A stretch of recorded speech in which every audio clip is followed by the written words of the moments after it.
Okay, so we're here with Dr. Mansoor Mohammed, a special guest of ours today. Dr. Mansoor, without me trying to take an attempt at all the great things that you've done and all your credentials, why don't you introduce yourself for us for our viewers? Dr. Nalli, it's an honor, it's a pleasure to be here and to share this with your audience. I'm a clinical genomicist.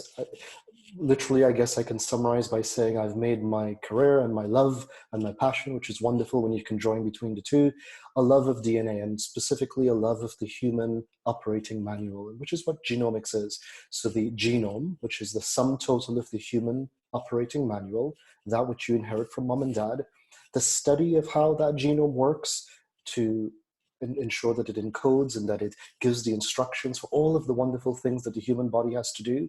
That's the story of genomics. And as that study is applied in a clinical setting, that's clinical genomics. And that's what I've specialized in through my career. Great. So, I mean, it's just starting with that topic, and obviously what we're going to mainly focus on today is the COVID-19 crisis, all about SARS-CoV-2, which is the virus that causes COVID-19, the disease, as you well know. With your background, and before we started, you were bringing to my attention some new findings in the genetic world around COVID-19. So I think it's a great place to start. So I'll turn it back over to you and let you sort of speak about that. No, thanks, Dr. Ali. I guess one of the things for your audience particularly, we probably want to remind ourselves, even as trivial as it might seem, this is a virus. Okay, so first things first, it's a virus. We've seen viruses before, and the human body has had to deal with viruses through the millennia. So just, for the average population to understand, when we hear about a pandemic and we hear about this new viral infection, it sometimes makes it seem to the population that we're dealing with something that the human body has never seen before. Granted that this particular virus is obviously novel, and so there are definitely some novel attributes to it, just to not allay the fears, but just to remind the population that we've been infected and we've seen and had to deal with viruses, many, many of them before, number one. Number two, specifically the species of viruses, the coronaviruses, are also things we've seen before. Just a reminder for the audience that this particular SARS-CoV-2, actually, what does it refer to? It refers to version 2 of the original SARS, which we dealt with and we were exposed to going on 18, 19 years ago. All right, why do I say all of these things? A, just to remind the population, but B, to say that by studying, even though we're still in the early stages of dealing and studying and learning about the current SARS-CoV-2, because it's so closely related to other viruses before it, the study of those viruses, which have been going on for years and actually a couple decades when it comes to coronaviruses, allows us to get some deep insights, deeper and deeper insights. And one of them, Dr. Nalli, is something that when you and I spoke yesterday, this piece of information had not even yet been available. And what is it? We've come to understand and well documented, and by the way, this is true of the previous coronaviruses and the current novel SARS-CoV-2, it enters the human body via the ACE2 receptor. And one of the things here to remind myself and everyone else is viruses need to enter into a host cell in order to replicate. In other words, basically it hijacks the human cell, uses up the machinery of the human cell for its own purposes of replicating. And how does it enter the human cell? Via a human enzyme protein known as the ACE2 receptor enzyme protein. And so from the time the SARS-CoV-2 showed up on the scene, many researchers across the globe started looking at this gene, the ACE2 gene, which by the way is on the X chromosome, trying to see, and it was very intelligent, very logical, are there variations? And of course, all genes have variations. And so we all have the gene, but we might have different versions between you and me, Dr. Nalli. We might have a different version of the ACE2 gene. It's quite likely. And logically, intuitively, we wanted to ask, are there different versions of the ACE2 gene that allows the virus to enter the human cell? Once it enters via, we breathe it in, we touch it, we rub our eyes, and so on and so forth. Would there be versions of the ACE2 gene that makes the virus getting into the cell easier, or conversely, that we might be more resistant to the virus entering the cell? And so a lot of emphasis was placed on the ACE2 gene thus far, and we do say thus far, and I should have started by reminding myself about some humility. This is something new. We're learning as the day goes by. And I don't think any one of us can claim that we understand not even half of what this virus represents. However, thus far, there does not seem to be any variations in the ACE2 gene, Dr. Nalli, that explains differences in why the virus might enter more readily into one person versus the next. And there, let me pause very, very quickly to remind everyone. Number one, we get exposed to the virus, okay? Anyone can get exposed to the virus, obviously depending on the environmental circumstance. Number two, the virus enters into the cell, oftentimes with this virus via the nasal cavity and down into the lungs. Number three, the virus then has to enter the cells via the ACE2 receptor. So the first couple of things, everyone can be exposed to it. This third point, we look to see, hey, listen, are there genetic changes that prevented or that better allowed the virus to enter the cell? Number four, once the virus enters the cell, replicates, and then starts spewing into the bloodstream, we now initiate an immune response. And there, mind you, absolutely, we do know different people have different capacities to mount an immune response. So that's definitely contributing to why some individuals recover much more quickly, are asymptomatic, and so on and so forth. Okay, the new genetic finding, and this is still, this is novel, we've got to work this through and see how it pans out, but it's this. And it's remarkable, and I don't want to diminish the severity of this virus. But so this virus, we've all seen it in the news. It looks like, you know, those bathtub spongy toys that we used to have with little spiky things. So it looks like one of those. Well, those little spiky things are known as S proteins. It's the key, the little spike on the virus is the key that that fits into the ACE2 receptor. So here's the human cell. On the human cell, there's a receptor known as the ACE2 receptor, fair enough. The little spike on the virus fits into that receptor, essentially opens up the human cell, the virus gets in. That's keeping it simple, but it's pretty darn accurate. Yeah, it's good enough for now. Indeed. Now, it turns out the virus uses an enzyme, a human enzyme known as serine protease, to shape its key, to shape the S protein so that it can fit into the human cell. Let me repeat that. This virus, this other than human thing, is using a human enzyme, serine protease, to help it shape its key, otherwise known as the S protein of the virus, so as to get into the human cell. Wow. You know, it really, you know, the microbiologist in me kind of just is in wonderment. Yeah. Now, that serine protease, Dr. Nalli, is encoded by the TEMPR SS2 gene.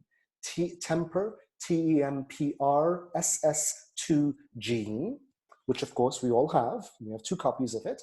Yeah. Now, it turns out, as much as we didn't find variations in the ACE2 gene that can explain differences in infection, the TEMPR SS2 gene has at least one variation that changes how effective that serine protease is.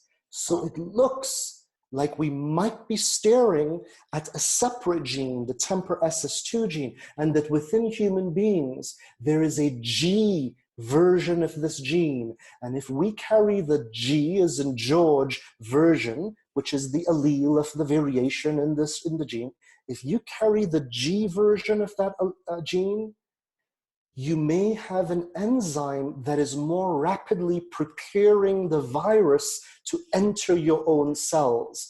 This is still very new, but it's very, very hopeful. Why is it very hopeful?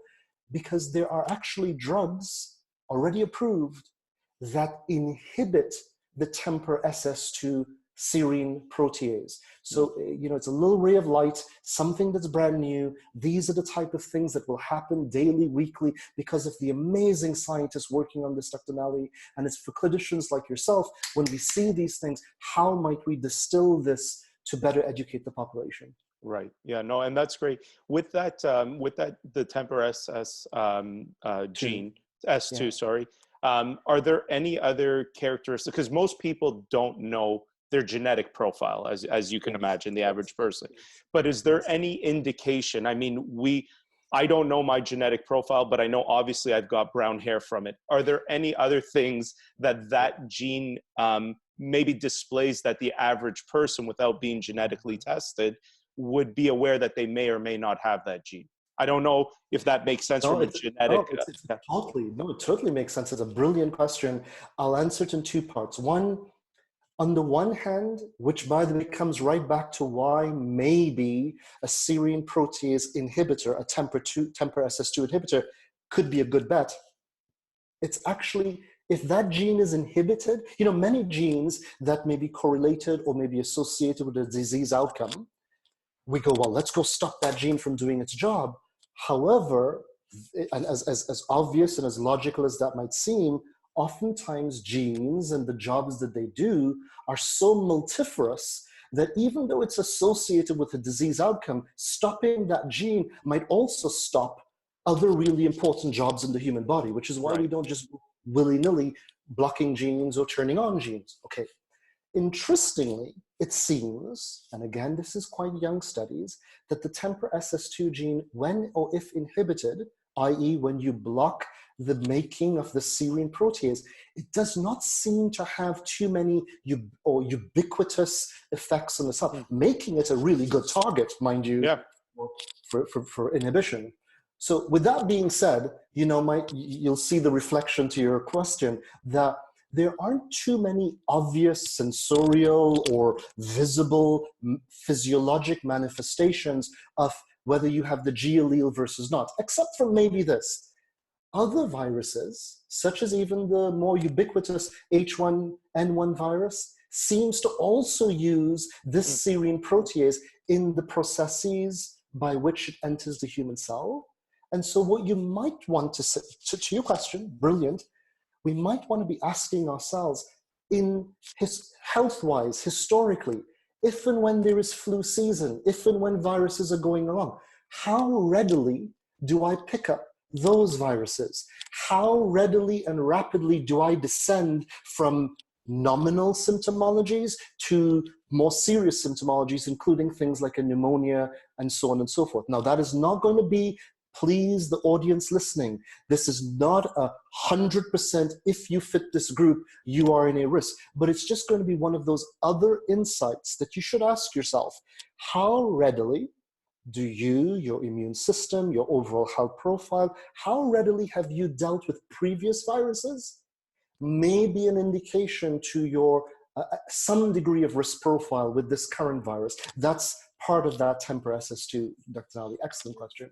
And that's a great answer. And I think it's important, and it sort of leads us down where we wanted to also go with today's podcast, which is the idea of basal health. And I've, from a clinician's standpoint, it's something that intuitively we ask patients anyways when we're talking to them. How do you otherwise do when you do? And that's consistent whether we're talking about a flu or even something from a psychological perspective like stress. A new stress finding happens. How have you reacted previously to that? Usually can give you a good indication of what will happen in the future. So I think, and I agree with you, there's probably a hint of, there's not incredible scientific evidence, but I think that's very important for people to realize. What do they do like in other circumstances, like a flu virus? How did they react in that? And I think that leads to an interesting topic, which again, you and I sort of briefly discussed yesterday. And I'd love to hear more because again, I'm an advocate for it. But in general, someone's overall health profile, how important that is towards not just COVID-19, but so many other things, especially when we're seeing with COVID-19, we're seeing a lot of the risk factors being things that could be dealt with from a lifestyle perspective. So things like blood pressure, diabetes through insulin resistance. We've seen now some new research come out of New York with the younger population, 30s, 40s, and 50s, that seem to be getting some serious illness, an association with obesity. And these things very much go back to lifestyle. And if we as a population, because I think this needs to also be an awakening that generally the more you can do to be healthy is probably not a bad thing towards preventing all different types of things, including COVID-19. And and I'll let you touch on the topics of blood pressure, insulin resistance, obesity, but another one that I'd love to hear your opinion about, and again, I'm by no means a genomicist like you, but I know enough from a clinician standpoint, but that ACE2 receptor, correct me if I'm wrong, with smoking cigarettes, it also increases the number of receptors that happen in the lungs. So you're essentially creating more potential damage and more insult. So I'd love to hear your opinion on all of that.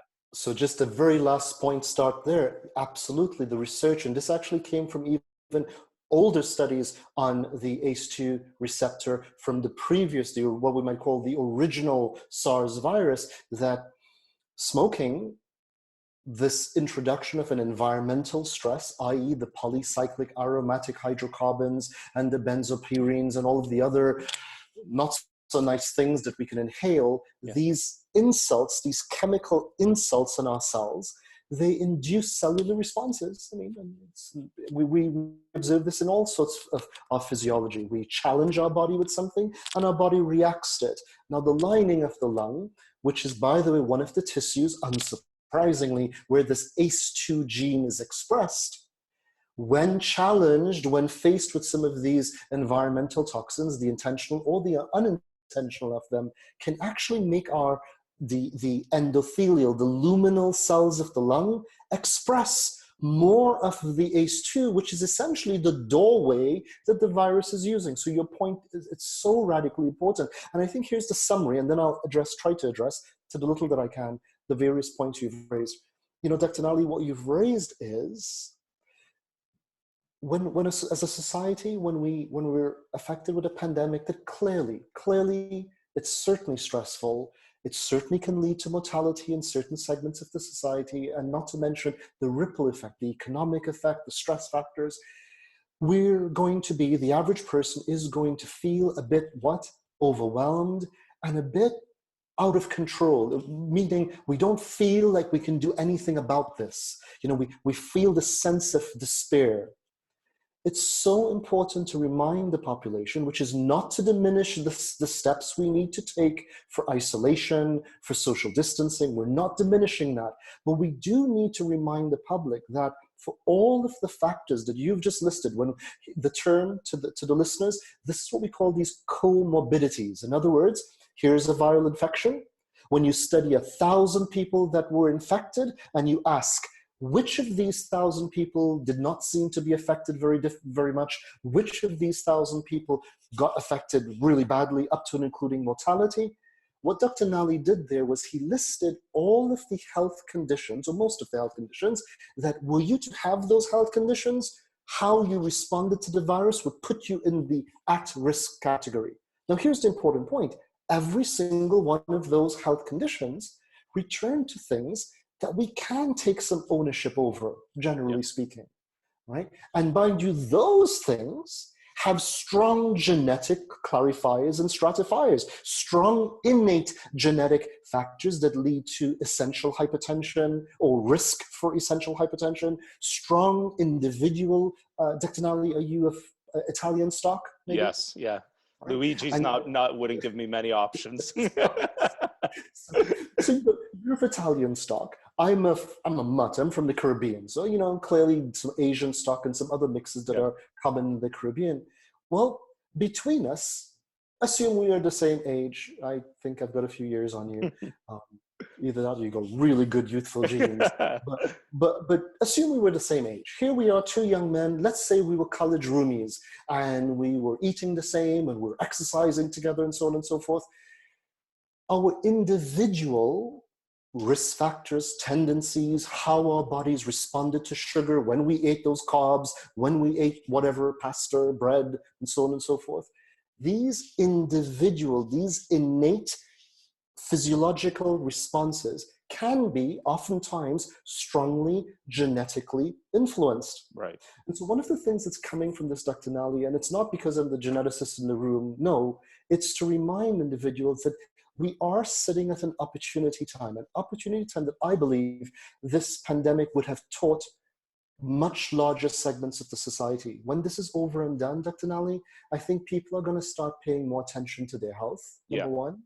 Yeah. And number two, they're going to start asking, they're not going to be as reliant or as fully reliant on our acute healthcare system that says, well, I'm going to go about my life. If I get ill, there's the hospital that's waiting for me, because precisely that's part of the concern of this pandemic, that we were overwhelming the capacity of our hospitals. So to not belabor the point, this returns, Dr. Nalli, that I think more and more individuals need to be aware of not just general health parameters, but their unique health parameters, the things that are uniquely suited, their unique risks. How do they mitigate those unique risks? And Dr. Nalli, what's optimally best for you from a dietary, lifestyle, even exercise motifs may not very well be the best for me. Of course, And this appreciation of how how do we obtain optimal health, maintain optimal health, and why? Well, of course, that's a good goal in any event, but it's a good goal because we recognize when we do that, we are also largely, maybe not entirely, but largely preparing ourselves for these type of things that are going to happen in the future, these type of pandemics. This is the message that has, especially at the skilled hands of clinicians like yourself, to your audiences. We've got to be more mindful of our personal health and the health of our loved ones. Yeah, and I think that's a great point. And the organization that I run and the organization that you're part of, I think our overall objective consistently seems to be about that idea of not just treating something when it's a problem, but identifying where your unique risk factors are. Because you're absolutely right. I take, for example, my family, all of my grandparents, my parents, diabetes is something that's there. So clearly there is a genetic link. And you're absolutely right. So that's a unique profile for me. And that's, when people, you don't just have to get your genetics tested to sort of know. Family history can help give an understanding. And I think that's an important message, again, that we need to, and again, I hope it's an awakening for the population to understand that we shouldn't be relying on healthcare as sick care, of that point of waiting to the point where you're absolutely at wit's end and you have no choice but to go get treated. It really is the idea of prevention.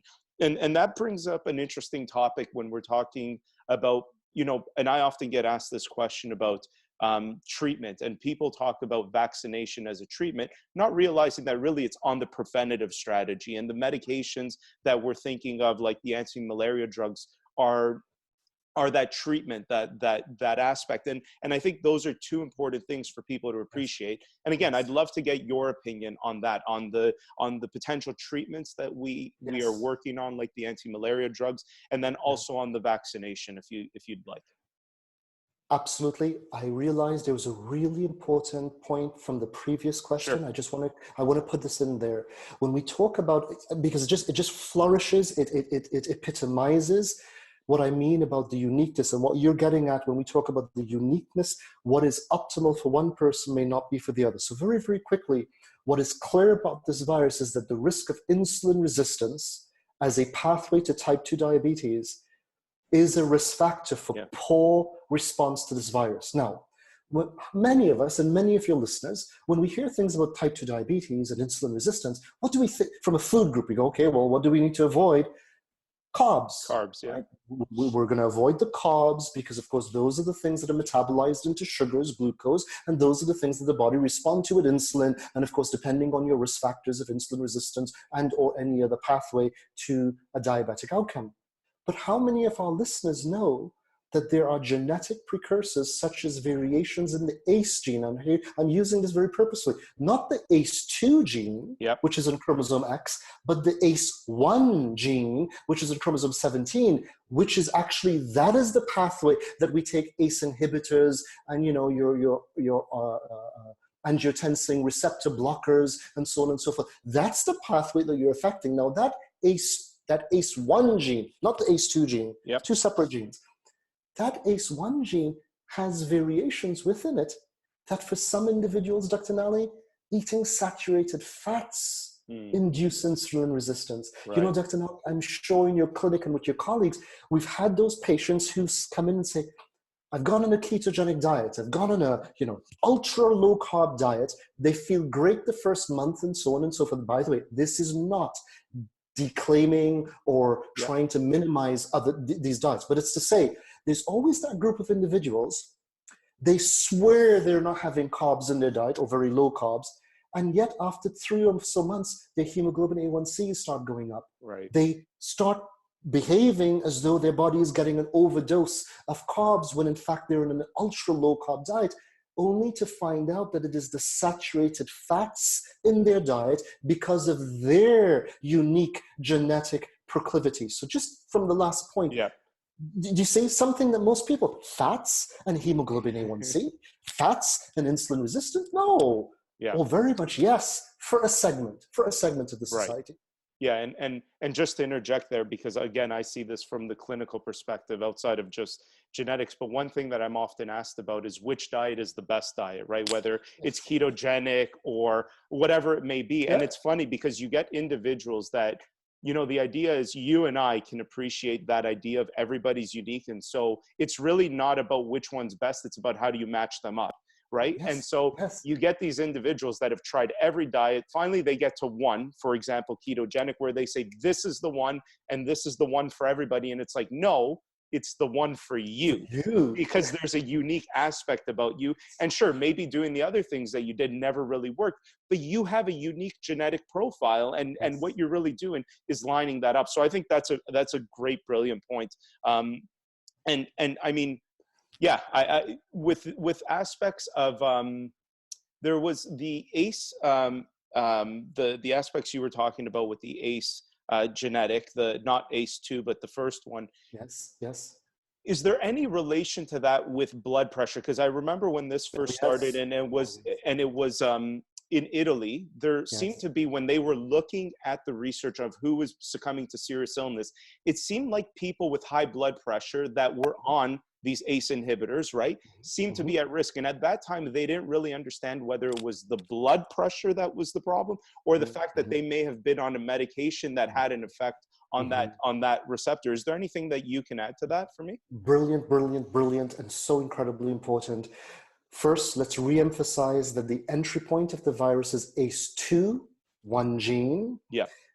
Which, by the way, is also related to the angiotensin converting enzyme 2. So it's most certainly related to the angiotensin renin system, which is most certainly involved in maintenance of blood pressure, homeostasis, kidney, renal function. That's absolutely. Right. Now, the ACE1 gene, same name, angiotensin converting enzyme 1, that's the genetic pathway leading to the cellular pathway that most of our medications are directed against.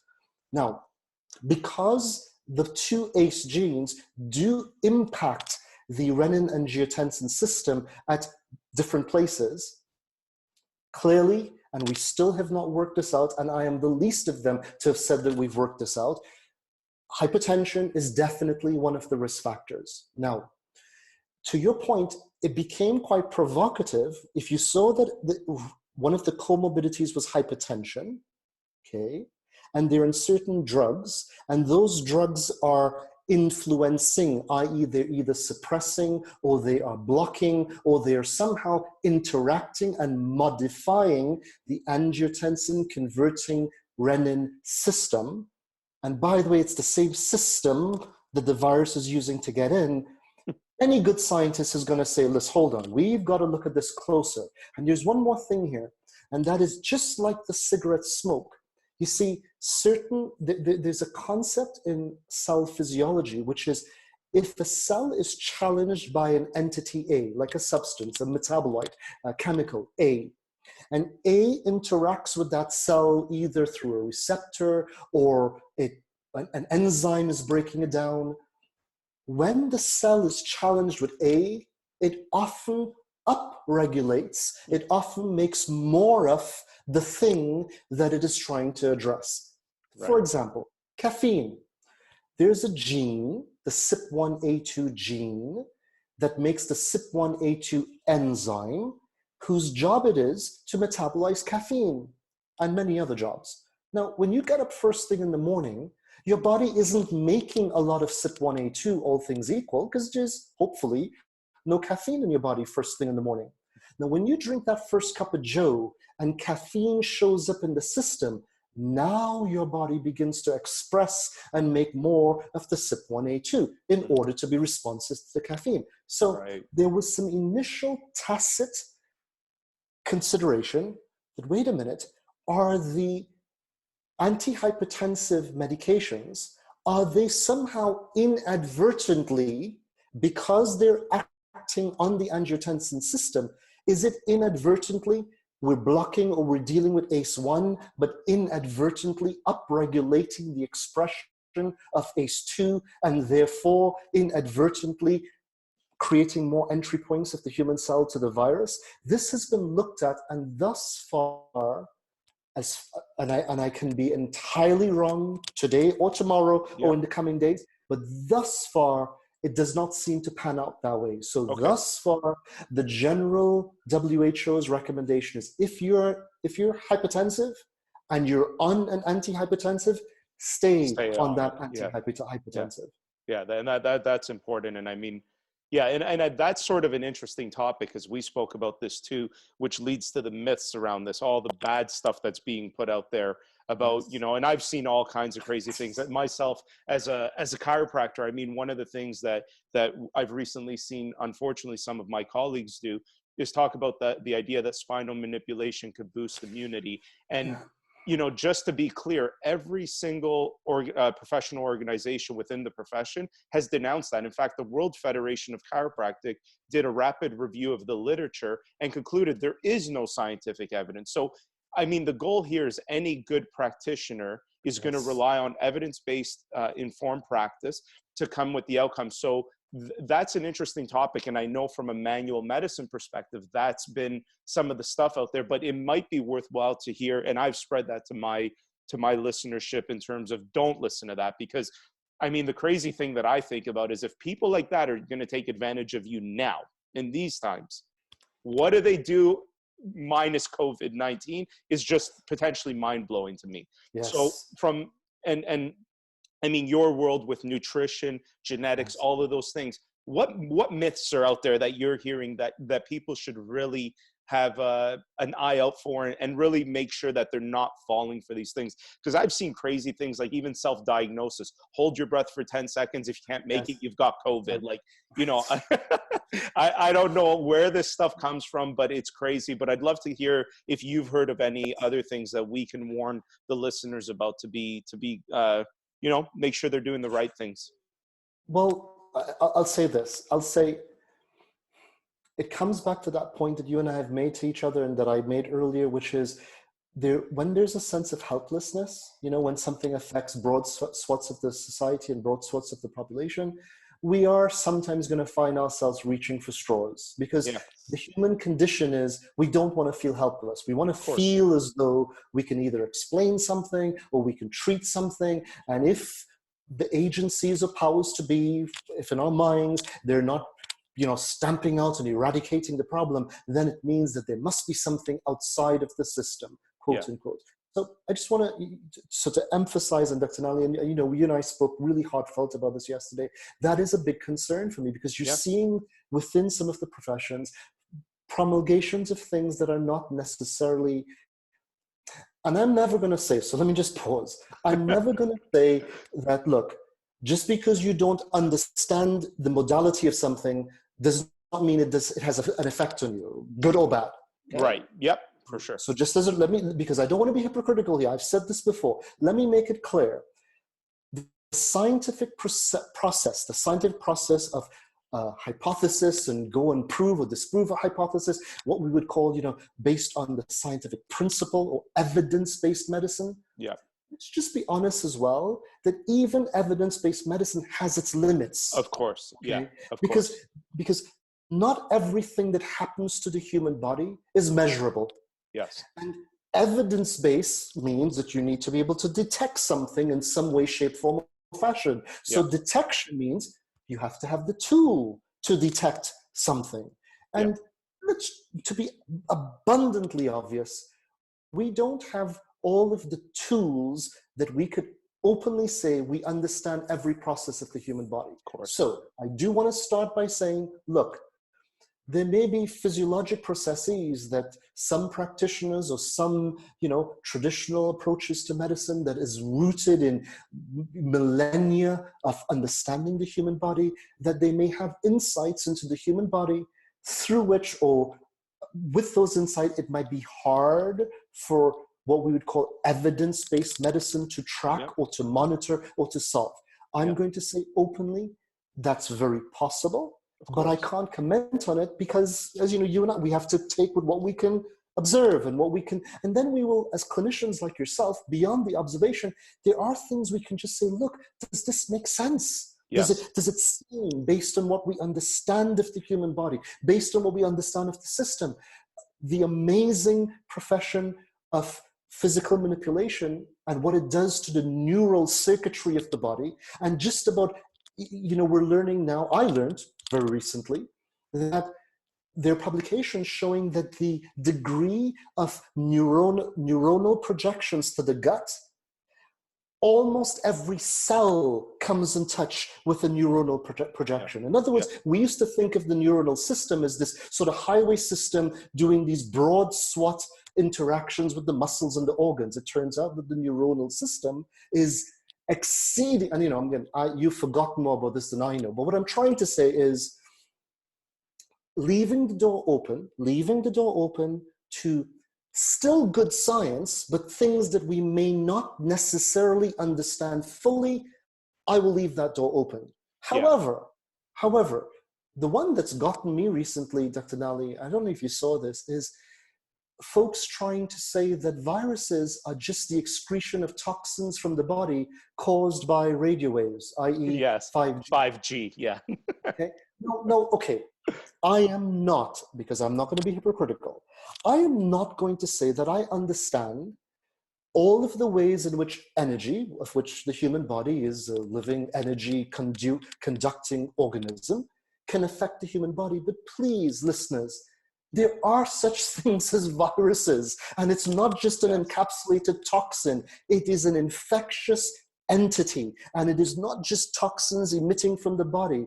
And just if you try to paint association patterns, you could find out that the states that have the most divorces are the states that will be the most affected by viruses. Does that mean that divorce causes viral infections? Yeah. So you can make associations, all sorts of things. Dr. Nalli, to conclude and to answer your point, that's the one that has got me. And I have to tell you, Dr. Nalli, some very smart folks started sending me this going, Dr. Mansoor, what do you think about this? And I had to say, are you trying to, what do you want me to say about this?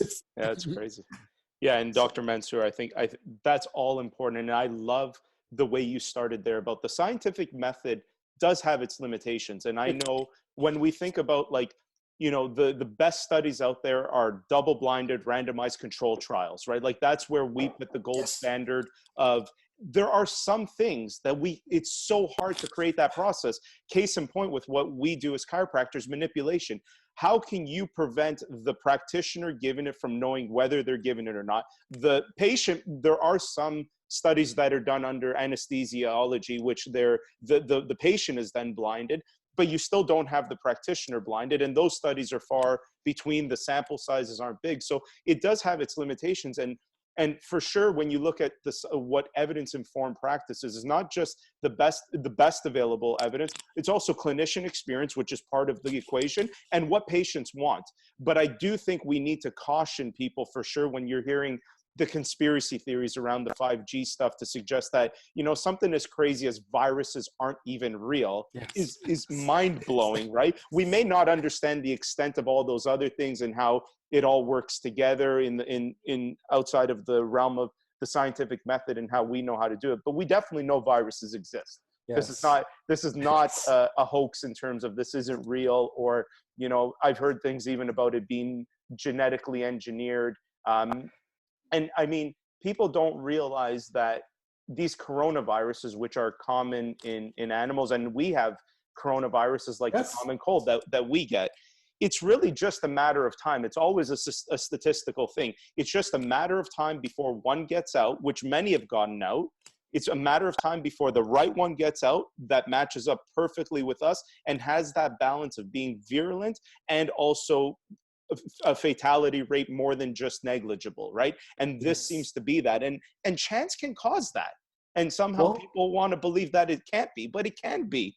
well, especially, and again, for anyone out there, you want to think about the numbers of winning the lottery and so on and so forth.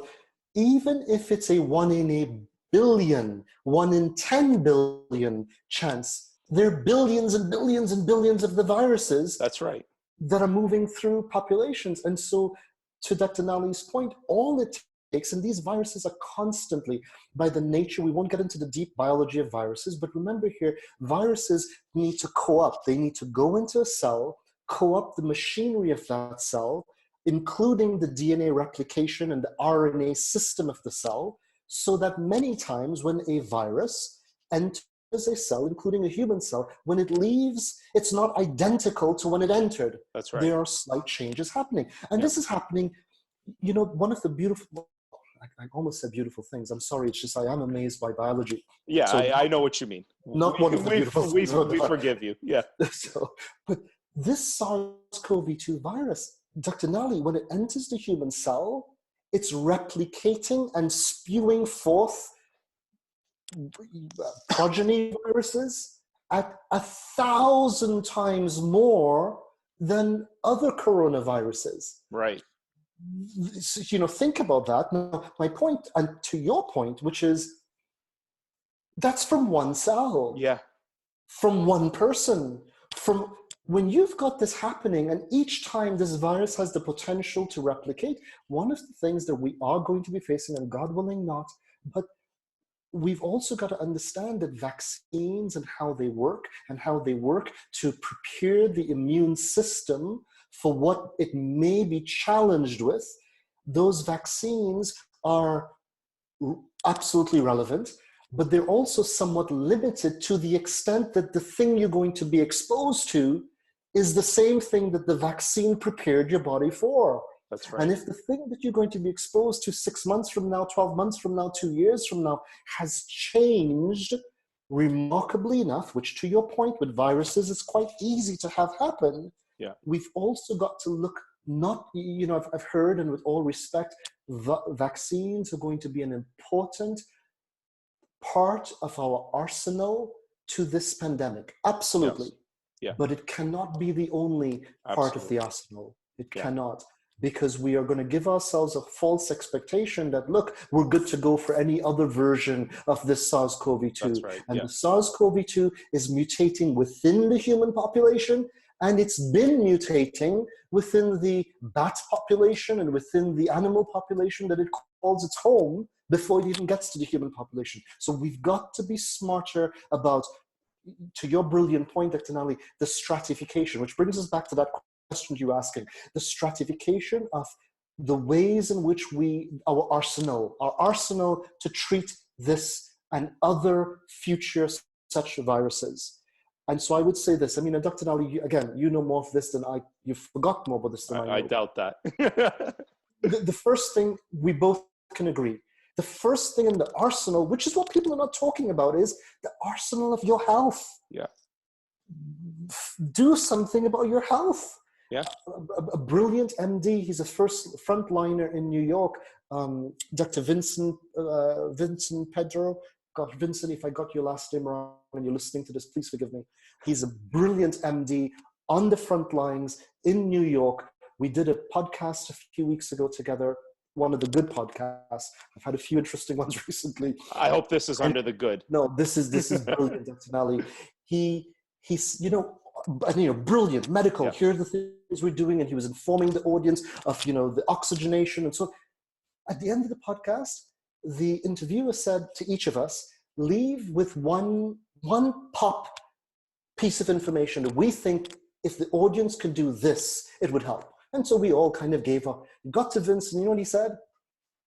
Get that sugar out of your system. Yeah. Here's an MD on the front line. He spoke so brilliantly about all, and then when he said, just lock that cupboard, don't do your sugar binges, especially during this period. And it couldn't be so much more appropriate. Yeah. Well, and there's other things that I think we're going to learn from this. I think of the idea of the sanitization things that we're doing. Like the practice of shaking hands, which, I mean, I come from an Italian background. We kiss one another, okay? So I can totally appreciate this. But the doctor inside of me, the clinician, understands the way germs move.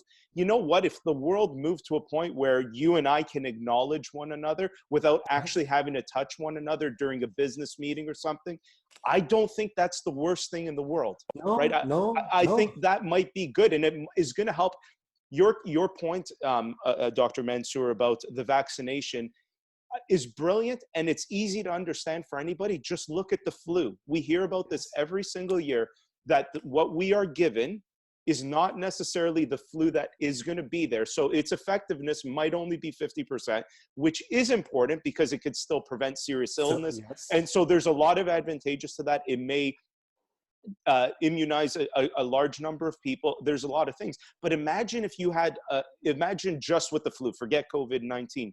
We have the flu. We have a vaccine that works 50% of the time. And then we are also doing these things like cutting out sugar. We're not shaking hands anymore. I can imagine that world where the flu starts to go like this, because Yes. we're essentially fighting it on every angle, not just one angle.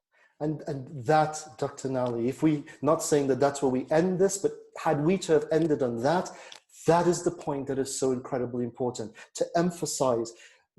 We've been led, intentionally, unintentionally, to try to find these one-hit wonders, the one solution. Yeah. Okay, so I'm going to take this, okay, and then I've given up my responsibility to doing anything else. No. We're going to have to recognize, and this is why, not to be dramatic or emotive about it, but I do think there needs to be a post-COVID-19 era.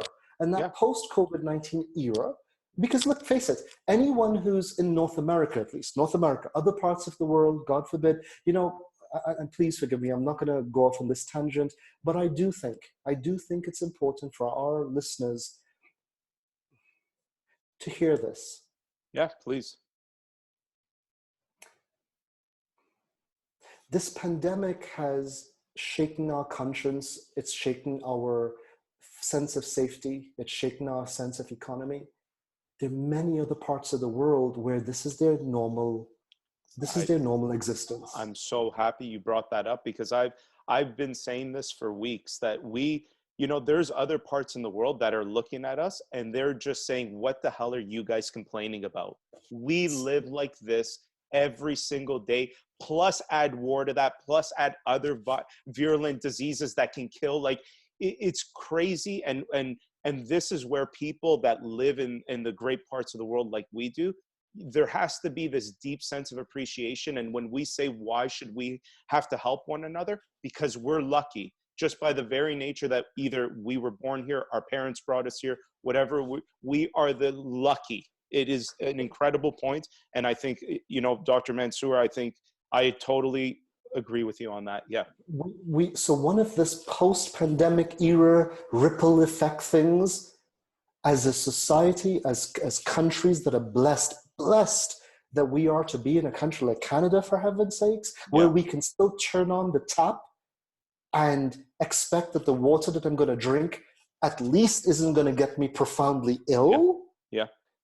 That we need to be more empathetic to the world in the post-pan. And I'm sorry, I didn't mean to, but this isn't a point that important. I really feel that it reminds us of what others have to deal with in their lives, and then hopefully it encourages us to see, look, this is what not that we're trying to live through others' pain, but we understand now that there are things after this is over.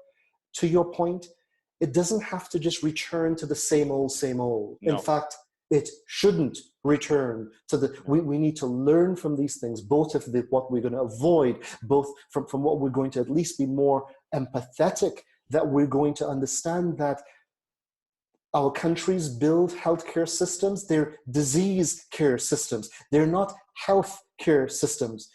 Your health is not going to the walk-in clinic or the hospital when you're ill. That's not healthcare. No. That's disease care. And it is absolutely needed. And it is absolutely needed. Absolutely needed. Yeah. But for heaven's sakes, I remind myself, I remind my loved ones, do what you need to do to be healthy. Yeah. So when we said basal health, first line of defense, we have to look at the vaccines, no two ways about it for this. However, a word of caution. When we develop these vaccines, we're going to have to ask some difficult questions. Is this a vaccine that we're going to be giving to the adult population? Is this a vaccine that we're going to give to the youth? Is this a vaccine that we're going to introduce now as part of the vaccine regimen motif of even babies? It's a very, very important question, because one of the things we're seeing is, for the most part, and look, epidemiologically, everyone can agree, for the most part, I consider it God's blessings that babies, children, infants, we don't know, there's no hard cutoff line, and there are always exceptions to the rule. A child, God forbid, who is suffering from cancer, or who has an organ transplant and is therefore an immune suppressor, there are always rare exceptions. But for the most part, the virus is not causing very serious complications. And thank God for that. Yeah. And truly thank God for that. Truly. Okay. So on the one hand, when we do get the vaccine, for individuals far more intelligent than me, we're going to have to decide to whom do we give the vaccine. That's going to be one thing. Then we're going to have to look at the medications which are being looked at, and this is where the hydroxychloroquinins, the azithromycins, which it's kind of interesting because that's an antibiotic.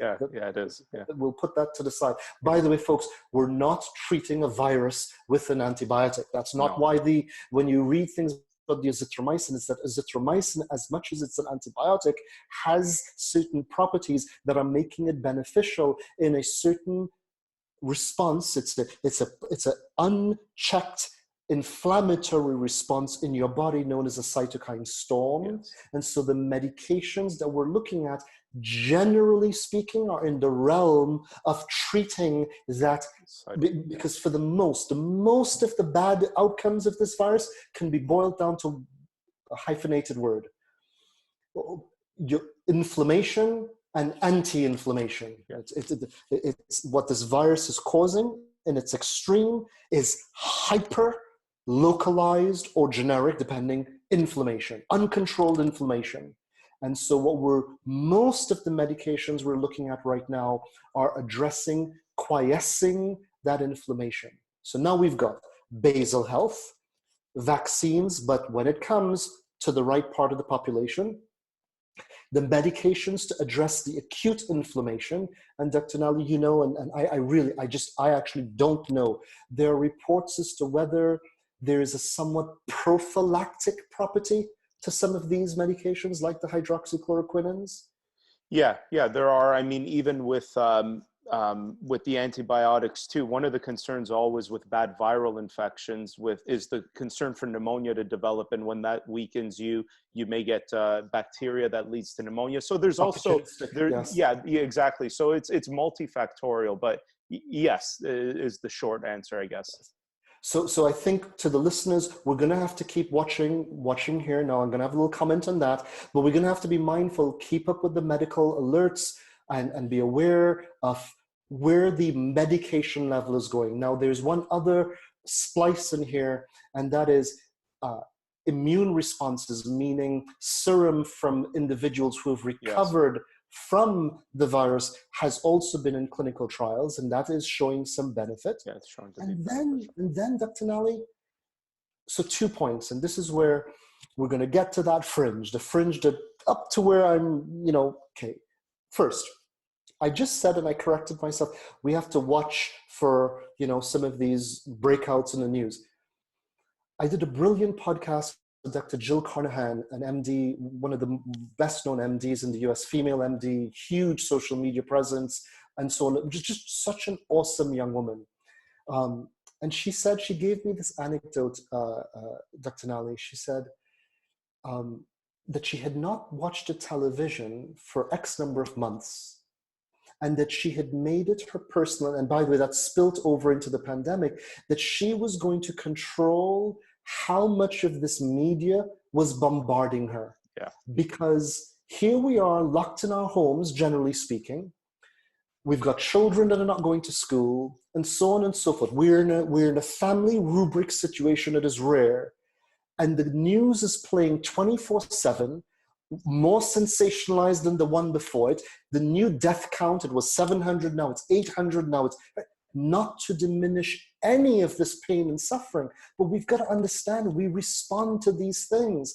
And when we heighten our emotive stress response, directly correlated, our immune response goes down. Yeah. So I urge all of our listeners, moderate what you're subjecting yourself to mentally. Yeah, and I think that's a brilliant point again, Dr. Mansoor, where people are not realizing the psychosocial component of all this. Because, I mean, we know just as simple as something as low back pain, okay? Something that doesn't often lead to death or mortality or anything like that, but has a high effect on quality of life. We know without a shadow of a doubt that the person's outcomes with their back pain is strongly related to what their overall stress response is. So if that is going to be important in something like low back pain, you can almost be damn sure, and I'm sorry for but you can be damn sure that it's going to be important in this. And another factor that nobody's talking about is the idea of, I mean,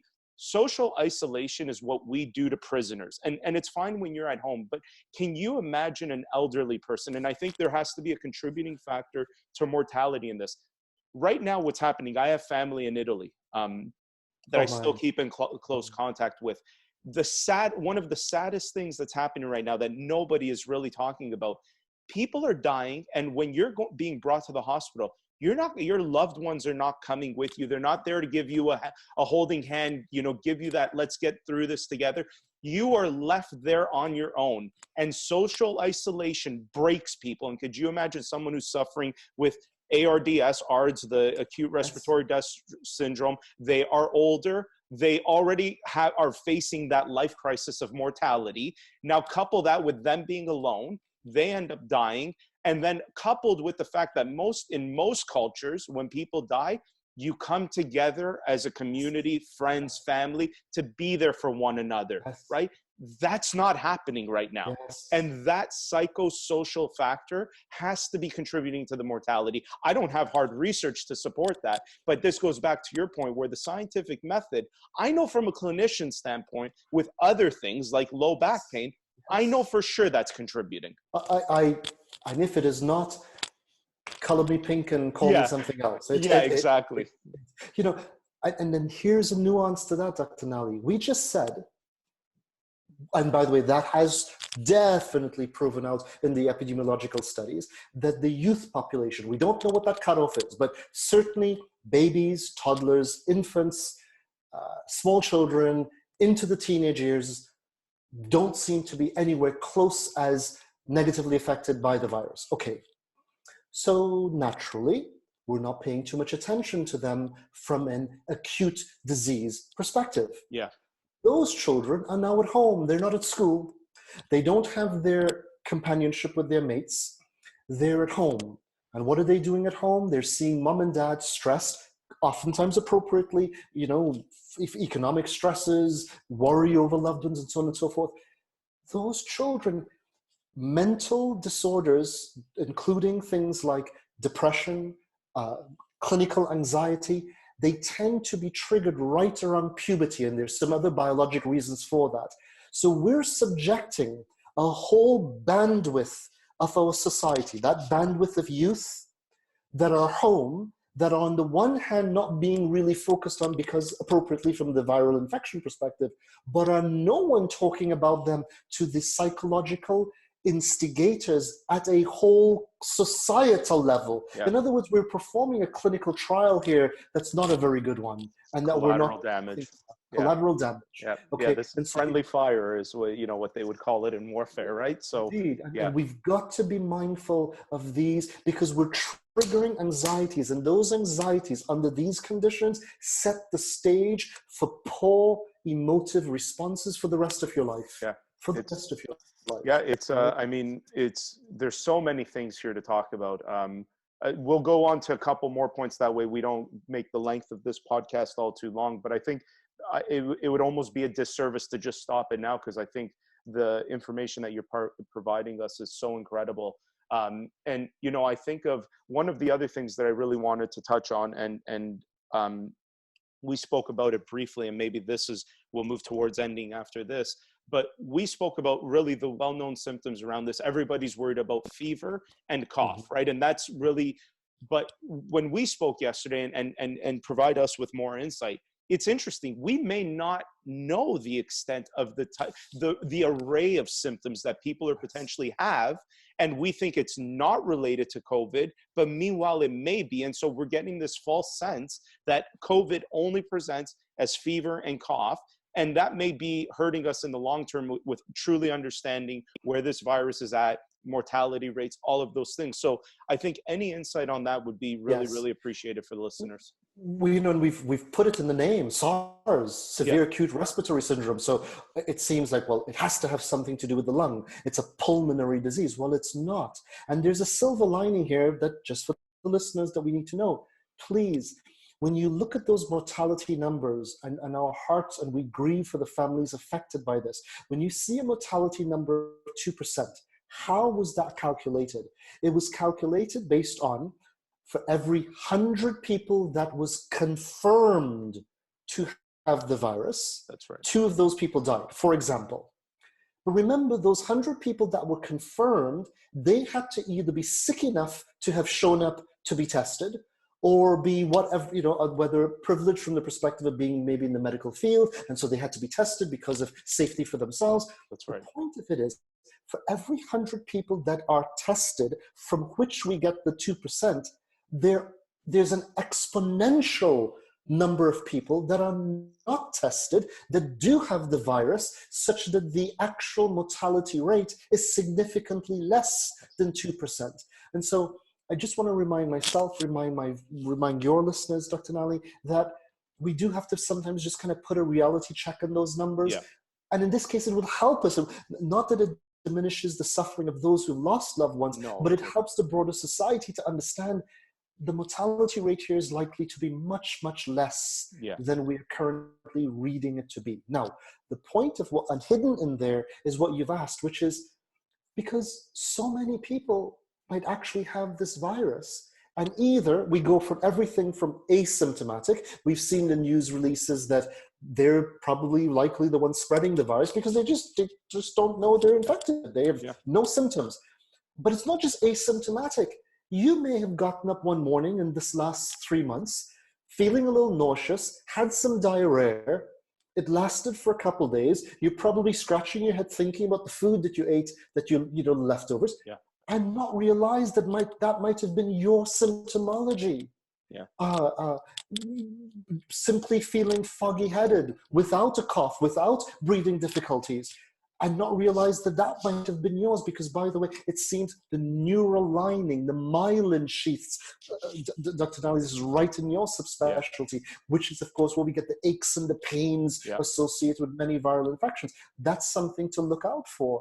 The last of it is, and I do want, I'm out of my league here, but to just remind everyone that there is a risk for hypoxia here. There is a risk for poor oxygen content in the body and delivery without pulmonary symptomologies. In other words, you're breathing perfectly fine. There's no pneumonia. There's no sense of, you know, there's no pressure differential, which is what happens with the lungs, that you can't breathe properly, but you're hypoxic. And that is something we've got to be very careful about. I don't know how we going to go about solving that unless you probably have like one of these monitors or finger monitors to check your blood oxygen. That's just something I want to alert the audience.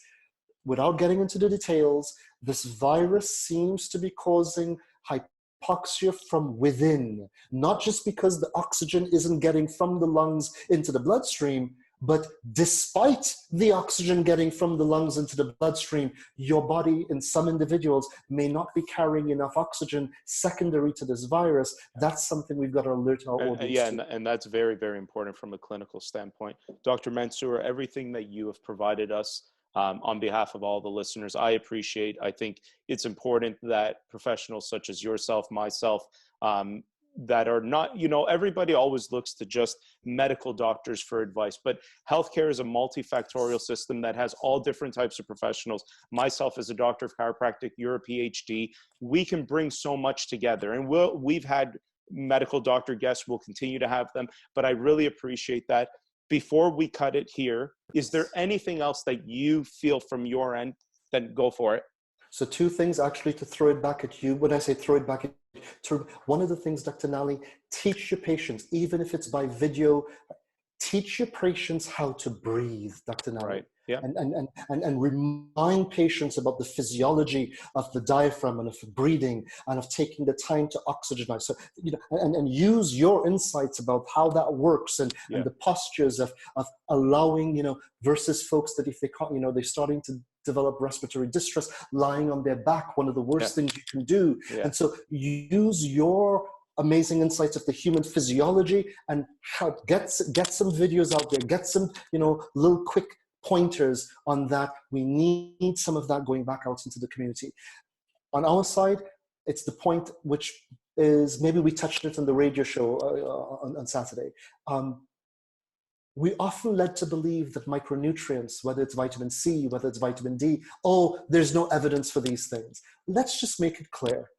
For as many meta-analyses as there are for drugs, pharmaceutics that have benefits as well as risks, there are meta-analyses for the benefits and the sometimes no benefits of micronutrients. Please, it is as studied, and somehow North America, more so in Europe, it's well established and well accepted, the benefits. So let's just be clear, there are clinical trials absolutely showing unconditionally the benefit of IV vitamin C in the right clinical setting, in the right clinical oversight, that are tremendously vitamin D, vitamin C, other micronutrients, NAC, a micronutrient that you can get here in North America, actually has been used to treat pneumonic symptoms, have been used to treat ARDS in clinical hospital settings. And I'm not speaking of an N of 10 here, I'm speaking of meta-analyses. So on that closing front, not at all recommending or prescribing, woe be me, I can't do that, but to just remind the public, speak to educated healthcare professionals of some of these micronutrients that might be beneficial. And with that, Dr. Nalli, this is not a plug, but I know that you're doing this through your website. Is it okay for me to say? Of course. So this is not, please, listeners, we're not selling you anything, but what we've done is we've actually received the first of its kind rapid Health Canada Class 1 device. Means that our company, thanks to our CEO, the moment he saw the effects of the pandemic, he reappropriated funds to build an app that is not like the other apps, just focusing, like you said, Dr. Nalli, on just the classic features, but an app that is helping you establish your basal health, the things including behavioral, mental health, mood, because all of those things are important. We're really proud, and it's completely free. It's going to be available, www.thednacompany.com there. And then, of course, we do make available. There are formulas that we make, but any place, speak to not us, speak to a healthcare provider, find out what micronutrients you may be limited or deficient in, and educate yourself about that to help keep yourself healthy. Dr. Nalli, this has just been such an honor.